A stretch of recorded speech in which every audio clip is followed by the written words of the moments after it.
Fellow comedians are defending Dave Chappelle after another one of his shows was canceled. He was supposed to perform at a concert venue in Minneapolis on Monday. That show was then moved to a smaller stage about a couple miles away, and that was all because of protests regarding his past comments about the transgender community. Now, several comedians have spoken out since, defending the right to free speech for Dave Chappelle as well as for other comedians. One comedian taking it a step further, Natalie Cuomo telling Fox News, quote, "Nobody should be censored." So, okay.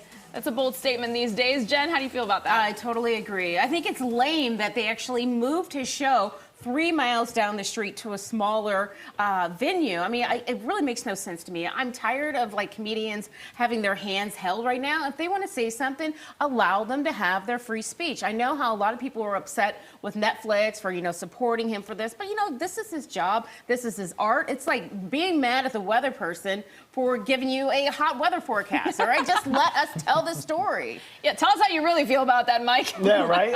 I mean, look, Dave holds a special place, I think, in the D.C. community's heart because he's, D.C. native.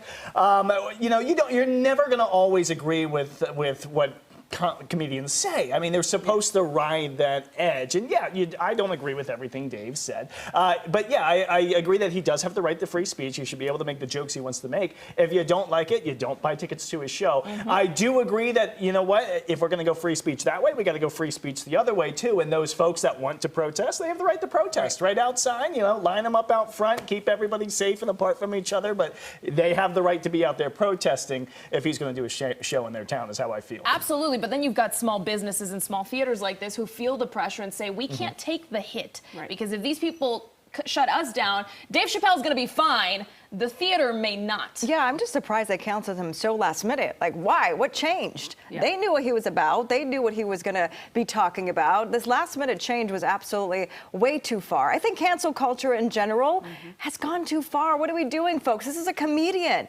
That's what they do. This was not the first time that Dave Chappelle has said stuff that's inappropriate. He has talked about all kinds of races, all kinds of, sexualities, and it is offensive. I'm not saying that I agree with what he said, but I think the stage is where First Amendment rights have to be respected, right? That this is what they do. They make fun of a lot of people. We have to be able to laugh at ourselves. Right. I'm sure a lot of people were offended by what he said, and so that's why this is happening. But I feel like if we go down this path, if we continue going down this path, we're going down a very slippery slope. He is an equal opportunity offender. That's how I feel. Yeah, and people, the First Amendment is freedom of speech. When you start censoring people, then you start approaching fascism and things that we're absolutely against. So there is that thin line, and not to say that what he said was right, but he still has a right to say it. And comedy has that funny way of pointing out things in society, like things that kind of are eye-opening almost. Like, that's funny, but at the same time, that's kind of wrong. And then it opens your eyes to new things. That's Dave Chappelle. It's the shock factor. Shock factor, yeah.